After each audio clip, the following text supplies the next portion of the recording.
Hello friends, welcome on our YouTube channel Priya educational hub. कैसे आप सभी? उम्मीद करते हैं बहुत अच्छे होंगे और मन लगाकर पढ़ाई कर रहे होंगे। आज मैं मानसरोवर भाग 1 की 12वीं कहानी झांकी, जिसके रचनाकार मुंशी प्रेमचंद्र है, का वीडियो आप सभी के सामने लेके आई हूँ। जैसा कि आप लोगों को पता होगा कि मानसरोवर भाग 1 में कुल 27 कहानियाँ हैं और जिसमें से मैंने 11 कहानी को अपने चैनल के प्लेलिस्ट में अपलोड किया है और बाकी के बची हुई कहानियों को मैं हमेशा अपलोड करती रहूँगी, तो इसके लिए आप मेरे चैनल से जुड़े रहें। झांकी कहानी को पढ़ाने से पहले मैं इस कहानी के पात्र को एक जगह लिख देती हूँ, क्योंकि पात्रों से हमेशा क्वेश्चन बनता है, तो पात्र को जानना बहुत ज़रूरी है। पहला पात्र है जयदेव। दूसरा पात्र है सेठ घूड़ेलाल।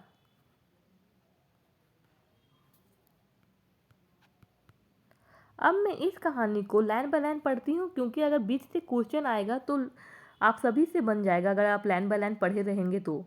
कई दिनों से घर में कला मचा हुआ था। माँ अलग मुंह फुलाए बैठी थी, स्त्री अलग। घर की वायु में जैसे विष भरा हुआ था। रात को भोजन नहीं बना। दिन को मैंने स्टोव पर खिचड़ी डाली, पर खाया किसी ने नहीं।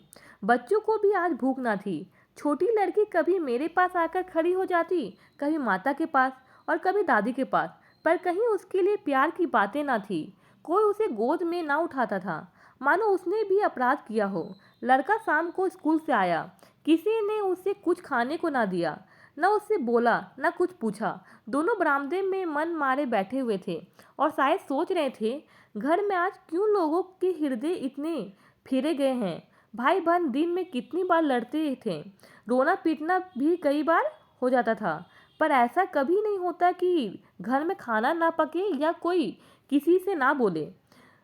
यह कैसा झगड़ा है कि 24 घंटे गुजर जाने के बाद भी शांत नहीं होता, या शायद उनकी समझ में ना आता था। झगड़े की जड़ कुछ ना थी। अम्मा ने मेरी बहन के घर तीजा तीजा भेजन के लिए जिन सामानों की सूची लिखाई, वह पत्नी वह पत्नी जी को घर की स्थिति देखते हुए अधिक मालूम हुई।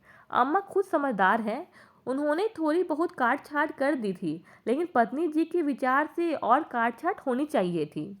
5 साड़ियों की जगह 3 रहे तो क्या बुराई है। खिलौने इतने क्या होंगे, इतनी मिठाई का क्या जरूरत। उनका कहना था, जब रोजगार में कुछ मिलता नहीं, दैनिक कार्यों में खींचतान करनी पड़ती है, दूध घी के बजट में तकलीफ हो गई है, तो फिर तीजे तीजे में क्यों इतनी उदारता की जाए। फिर घर में दिया जलाकर तब मस्जिद में जलाते हैं। यह नहीं कि मस्जिद में तो दिया जला दे और घर अंधेरा पड़ा रहे। इसी बात पर सास बहू में तकरार हो गई। फिर साखें फूट निकली। बात कहाँ से कहाँ जा पहुंची। गड़े हुए मुर्दे उखाड़े गए। अनियोक्तियों की बारी आई। व्यंग के दौर हुआ और फिर व्यंग का दौर हुआ और मुनालंकार पर समाप्त हो गया। मैं बड़े संकट में था। अगर अम्मा की तरफ से कुछ कहता हूँ तो पत्नी जी का रोना धोना शुरू हो करती है, अपने नसीबों को कोसने लगती है। पत्नी की सी कहता हूँ तो जनमुरीद की उपाधि मिलती है। इसलिए बारी बारी से दोनों पक्षों का समर्थन करता जाता था, पर स्वार्थवश मेरी सहानुभूति पत्नी के साथ ही थी। खुलकर अम्मा से कुछ ना कहा सकता था, पर दिल में समझ रहा था कि ज्यादती इन्हीं की है। दुकान का यह हाल है कि कभी कभी बोहनी भी नहीं होती, असामियों से टका वसूल नहीं होता, तो इन पुरानी लकीरों को पीटकर क्यों अपनी जान संकट में डाल दी जाए। बार बार इस गृहस्थी को जंजाल पर तबीयत झुंझलाती है थी। घर में 3 तो प्राणी हैं और उनमें भी प्रेम भाव नहीं। ऐसी गृहस्थी में तो आग लग जानी चाहिए। कभी कभी ऐसी सनक सवार हो जाती थी कि सबको छोड़ छाड़ कर कहीं भाग जाऊं। जब अपने सिर पड़ेगा तब इनको होश आएगा, तब मालूम होगा कि गृहस्थी कैसे चलती है। क्या जानता था कि यह विपत्ति झेलनी पड़ेगी, नहीं विवाह का नाम ही ना लेता। तरह तरह की कुत्सित भाव मन में आ रहे थे। कोई बात नहीं, अम्मा मुझे परेशान करना चाहती है। बहू उनके पाँव नहीं दबाती, उनके सिर में तेल नहीं डालती, तो इसमें मेरा क्या दोष। मैंने उसे मना तो नहीं कर दिया है। मुझे तो सच्चा आनंद होगा यदि सास बहू में इतना प्रेम हो जाए, लेकिन यह मेरे वश की बात नहीं कि दोनों में प्रेम डाल दूं। अगर अम्मा ने अपनी सास की साड़ी धोई है, उनके पाँव दबाए हैं, उनकी घुड़कियाँ खाई है, तो आज वह पुराना हिसाब बहू से क्यों चुकाना चाहती है? उन्हें क्यों नहीं दिखाई देता कि अब समय बदल गया है? बहुएं अब भय व सास की गुलामी नहीं करती। प्रेम से चाहे उनके सिर के बाल नोच लो, लेकिन जो रौब दिखाकर उन पर शासन करना चाहे तो वह दिन लद गए। यानी कि यहाँ पे बहू और सास में लड़ाई चल रहा है और सास अपनी बेटी को बहुत सारे सामान देना चाह रही है, जिसमें कि बहू अपने घर की स्थिति को देखकर वो कटौती करना चाह रही है और दोनों पे बहुत लड़ाई हो गया है और घर में खाना बंद हो गया है। और इस पे जो उसका बेटा है वो बहुत ही चिंतित है, ना माँ का पक्ष ले सकता है ना ही अपनी पत्नी का। और वो बोलता है कि अब जो बहू का स्थिति है और सास बहू का स्थिति है वो पहले से अलग हो गया है, पहले की तरह नहीं रहा है।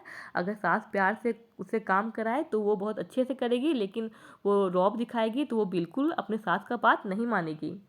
फिर क्या होता है, सारे शहर में जन्माष्टमी का उत्सव हो रहा था। मेरे घर में संग्राम छिड़ा हुआ था। संध्या हो गई थी पर घर अंधेरा पड़ा था। मन हुसियत छाई हुई थी। मुझे अपनी पत्नी पर क्रोध आया। लड़ती हो लड़ो, लेकिन घर में अंधेरा क्यों रखा है? जाकर कहा, क्या आज घर में चिराग न जलेगा? पत्नी ने मुंह फुलाकर कहा, जला क्यों नहीं लेते, तुम्हारे हाथ नहीं है? तो फिर शहर में क्या था, जन्माष्टमी का उत्सव चल रहा था और जो इनके घर में बहुत ही लड़ाई चल रहा था, संग्राम हो रहा था। तो वो अपनी पत्नी को क्रोध से बोलता है कि घर में अंधेरा है, चिराग क्यों नहीं जलाया गया है? तो उसकी पत्नी उल्टा बोल देती है, तुम्हारे पास हाथ नहीं है कि तुम नहीं जला सकते हो? मेरी देह में आग लग गई। बोला, तो क्या जब तुम्हारे चरण नहीं आए थे तब घर में चिराग नहीं जलते थे? अम्मा ने आग को हवा दी। नहीं, तब सब लोग अंधेरे में ही पड़े रहते थे। पत्नी जी को अम्मा की इस टिप्पणी ने जामे के बाहर कर दिया। बोली, जलाते होंगे मिट्टी की कुप्पी, लालटेन तो मैंने नहीं देखा, मुझे इस घर में आए 10 साल हो गए। मैंने डांटा, अच्छा चुप रहो, बहुत बढ़ो नहीं। ओहो, तुम तो ऐसा डांट रहे हो जैसे मुझे मोल लाए हो। मैं कहता हूँ चुप रहो। क्यों चुप रहो? मगर अगर ऐसा कहोगे तो दो सुनाऊंगी। इसी को नाम पतिव्रत है। जैसा मुंह होता है वैसे ही बीरे मिलते हैं। मैं परास्त होकर बाहर चला आया और अंधेरी कोठरी में बैठा हुआ उस मनहूस घड़ी को कोसने लगा जब इस कुलछनी से मेरा विवाह हुआ था। इस अंधकार में भी 10 साल का जीवन सिनेमा चित्रों की भांति मेरे नेत्रों के सामने दौड़ गया। उसमें कहीं प्रकाश की झलक ना थी, कहीं स्नेह की मृदुता ना थी। ये फिर पति और पत्नी में कलेश हो गया लालटेन जलाने को लेके। फिर होता है कि वह सोचने लगता है कि किस समय में इसे शादी करके लाया था और 10 साल बीत गए हैं, लेकिन उसमें कहीं भी एक प्रकाश नहीं दिख रहा है, कहीं स्नेह नहीं दिख रहा है। फिर क्या होता है, सहसा मेरे मित्र पंडित जयदेव जी ने द्वार पर पुकारा। मैंने इस नाम को पहले ही बताया था, कहानी स्टार्ट होने से पहले ही। जयदेव जी कौन है? उनके मित्र हैं। पुकारा, अरे आज यह अंधेरा क्यों कर रखा है? कुछ सोचता ही नहीं, कहाँ हो? मैंने कोई जवाब ना दिया। सोचा या आज कहाँ से आकर सिर पर सवार हो गए। जयदेव ने फिर पुकारा, अरे कहाँ हो भाई, बोलते क्यों नहीं? कोई घर में है या नहीं? कहीं से कोई जवाब ना मिला। जयदेव ने द्वार को इतनी जोर से झंझोरा कि मुझे भय हुआ कहीं दरवाज़ा चौखट बाजू समेत गिर ना पड़े। फिर भी मैं बोला नहीं। उनका आना खल रहा था। उनका मित्र जब आए जयदेव जी, तो घर में तो कलेश हुआ था, तो वो बार बार गेट खटखटा रहे थे, लेकिन ये कुछ बोल नहीं रहे थे क्योंकि वो जब आए थे तो उनको आना ही उनको खल रहा था, मतलब खुशी नहीं हो रहा था, दुखी हो रहा था। फिर क्या होता, जयदेव चले गए। मैंने आराम की सांस ली। बड़े शैतान टला नहीं, घंटों सिर खाता। मगर 5-6 मिनट में फिर किसी के पैरों की आहट मिली और अब की टॉर्च की तीव्र प्रकाश से मेरा सारा कमरा भर उठा। जयदेव ने मुझे बैठे देखकर कौतूहल में पूछा, तुम कहाँ गए थे जी? घंटों चीखा, किसी ने जवाब तक ना दिया। यह आज क्या मामला है, चिराग क्यों नहीं जले? फिर वो तुरंत 5 मिनट में टॉर्च लेके आ जाते हैं और फिर जयदेव को फिर देखते हैं और फिर बोलते हैं कि तुम अभी तक कहाँ चले गए थे, इतना देर से चिल्ला रहे थे तब भी कोई आवाज़ नहीं दिया और घर में चिराग भी नहीं जला है। मैंने बहाना किया, क्या जाने मेरे सिर में दर्द था, दुकान से आकर लेटे तो नींद आ गई। और सोए तो घोड़ा बेचकर मुर्दों से शर्त लगाकर। हाँ यार, नींद आ गई, मगर घर में चिराग तो जलाना चाहिए था, या उसकी डिट्रेचमेंट कर दिया। ये कौन बोलते हैं? जयदेव बोलते हैं। आज घर में लोग व्रत से हैं, हाथ ना खाली होगा। खैर चलो कहीं झांकी देखने चलते हैं। कौन बोलते हैं? ये बोलते हैं, जयदेव बोलते हैं। सेठ घुड़मेल के मंदिर में ऐसी झांकी बनी है कि देखते ही बनता है।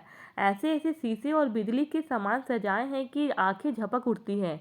सिंहासन के ठीक सामने ऐसा फुहारा लगाया है कि उसमें से गुलाब जल की फुहारें निकलती है।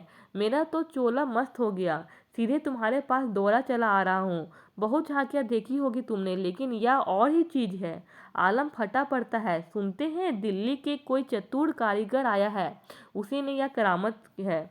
तो फिर वो जयदेव उसको बोलते हैं कि सेठ घुड़ेलाल के मंदिर में एक झांकी लगी हुई है जो कि बहुत ही अच्छा है, और ऐसा झांकी लगा हुआ है जैसा कभी नहीं लगा था, और लगता है कि दिल्ली से बहुत ही चतुर कारीगर आए हुए हैं जो इतनी अच्छे से झांकी बनाए हैं।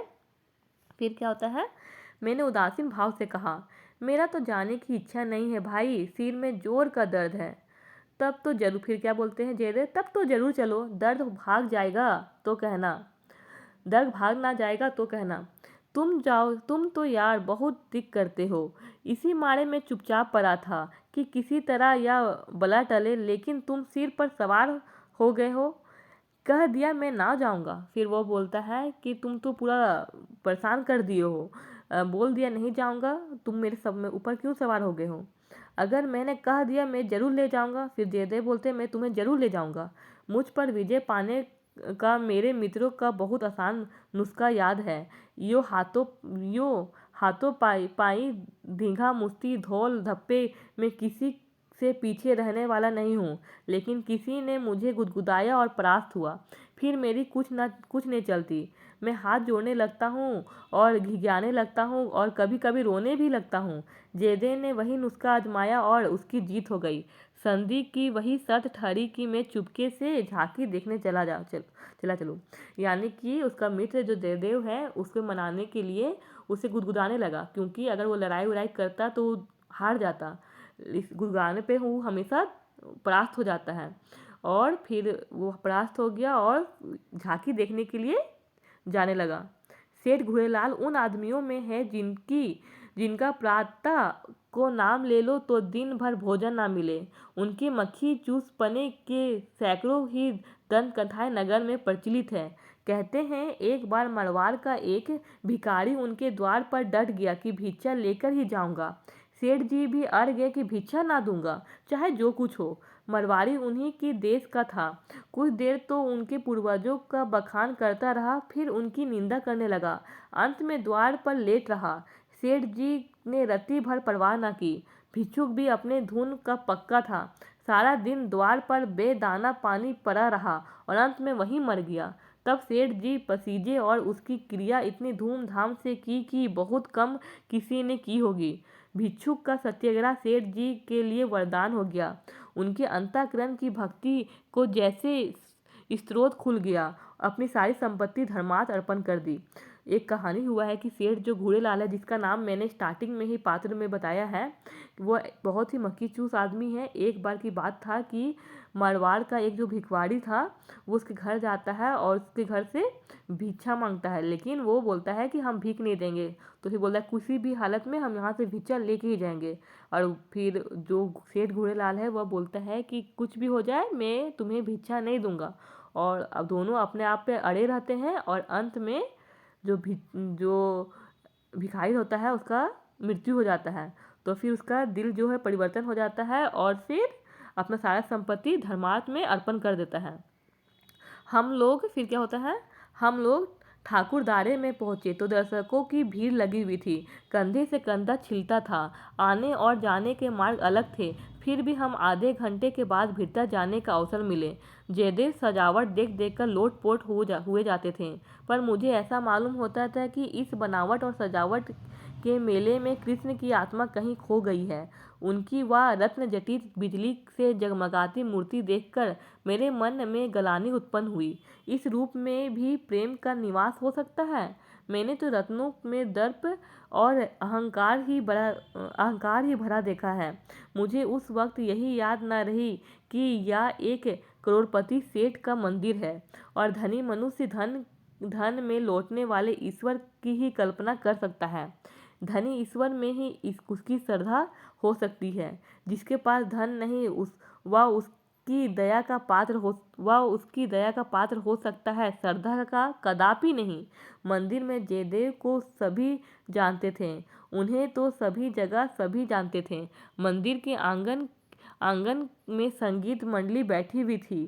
केलकर जी अपने गंधर्व विद्यालय के शिष्यों के साथ तंबूरा लिए बैठे थे। पखावज, सितार, सरोद, वीणा और जाने कौन कौन बाजे जिनके नाम भी मैं नहीं जानता, उनके शिष्यों के पास थे। कोई गीत बजाने की तैयारी हो रही थी। जयदेव को देखते ही केलकर जी ने पुकारा। मैं भी तुफेल में जा बैठा। एक क्षण में गीत शुरू हुआ। समा बंध गया। जहाँ इतना शोरगुल था कि तोप की आवाज़ भी ना सुनाई देती, वहाँ जैसे माधुरी की उस परवाह ने सब किसी को अपने में डुबा लिया। जो जहाँ था वहीं मंत्रमुग्ध सा खड़ा था। मेरी कल्पना कभी इतनी सचित्र और सजीव ना थी। मेरे सामने ना वह बिजली की चकाचौंध थी, ना वह रत्नों की जगमगाहट, ना वह भौतिक विभूतियों का समारोह। मेरे सामने वही यमुना का तट था, गुलाम लताओं का घूंघट मुंह पर डाले हुए, वही मोहिनी गौएं थी, वही गोपियों का जल क्रीड़ा, वही बंसी की मधुर ध्वनि, वही शीतल चांदनी और वही प्यारी नंदकिशोर, जिसके मुख छवि में प्रेम और वात्सल्य की ज्योति थी, जिसके दर्शन ही से हृदय निर्मल हो जाते थे। इस पैराग्राफ में पूरा यह बताया गया कि वहाँ पे बहुत ही अच्छा से सजावट किया गया था, बहुत ही रत्न जटित, बहुत ही चकाचौंध था। तो उसे ऐसा लगने लगा कि या तो बिल्कुल यह दिखाया जा रहा है कि पूरा यहाँ पे सिर्फ धनी लोग का ही दिखाया जा रहा है, और फिर ये वास्तविकता नहीं दिखाया जा रहा है। फिर सोचता है कि जो इसे बनाया है वो बहुत ही करोड़पति है, तो उसे वो धनी ही सूझा है। फिर उसके बाद ही एक संगीत का, जहाँ पे संगीत होता है वहाँ पे जाता है, जिसे सब कोई जयदेव को जानते हैं। और वहाँ जब संगीत सुनाया जाता है तब जो लेखक है उसको याद दिखता है कि जहाँ जहाँ पे वो उसको चकाचौंध वाला दृश्य नहीं दिखता है, उसे वही दृश्य दिखता है जहाँ पे गोपियाँ हों, जहाँ पे गौवें हों, और वही वन दिखता है, और वो चकाचौंध नहीं दिखता है, और उसका हृदय निर्मल हो जाता है। मैं इसी आनंद विस्मृति की दशा में था कि कंसर्ट बंद हो गया और आचार्य केलकर के एक किशोर शिष्य ने ध्रुपद अलापना शुरू किया। फिर क्या होता है, वो कल्पना कर रहा था, वही टाइम उस कल्पना टूटा। और क्योंकि आचार्य केलकर का नाम याद रखिएगा, जो गीत गा रहा है उसका शिष्य जो था वो ध्रुपद अलापना शुरू किया, मतलब एक आलाप लेना शुरू किया। कलाकारों की आदत है कि शब्दों को कुछ इस तरह से तोड़ मरोड़ देते हैं कि अधिकांश सुनने वालों की समझ में नहीं आता है कि क्या गा रहे हैं। इस गीत में एक शब्द भी मेरी समझ में ना आया, लेकिन कंठ स्वर में कुछ ऐसी मादकता भरा लालित्य था कि प्रत्येक स्वर मुझे रोमांचित कर देता था। कंठ स्वर में इतनी जादू भरी शक्ति है, इसका मुझे आज कुछ अनुभव हुआ।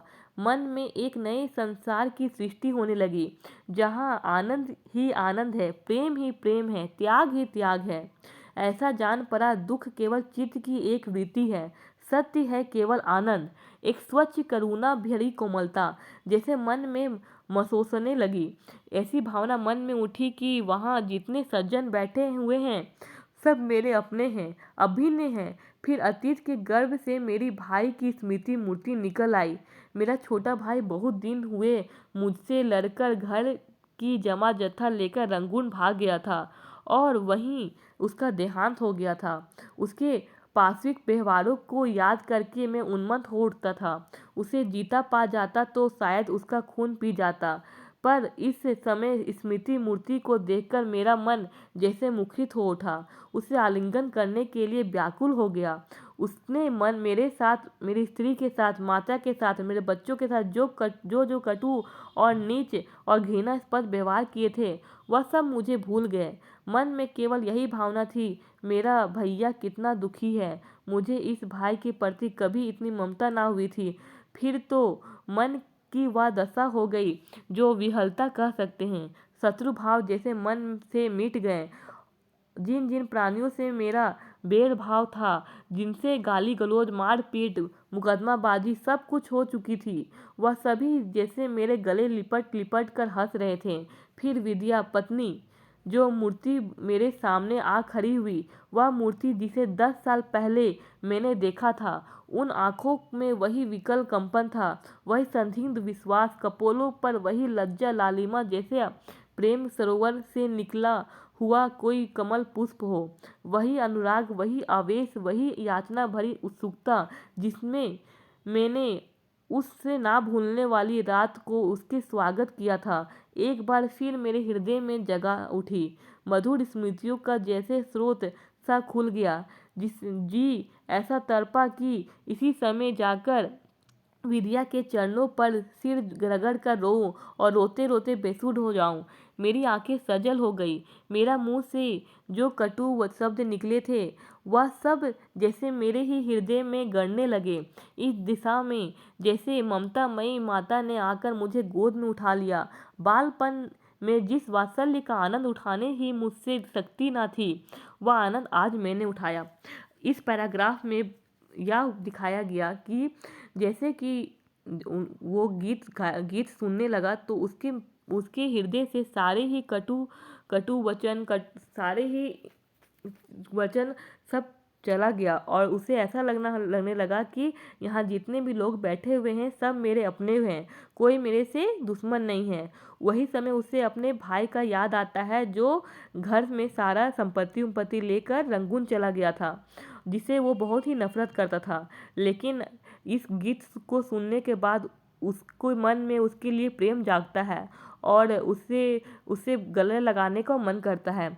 फिर उसे अपनी पत्नी यानी उस विद्या के उस समय का दृश्य याद आता है जब वह उसे विवाह करके लाया था 10 साल पहले, जब उससे बहुत ही शर्म और उस समय ना भूलने वाली रात को उसे याद आता है और उसे मन करता है कि गले लगा लेने का।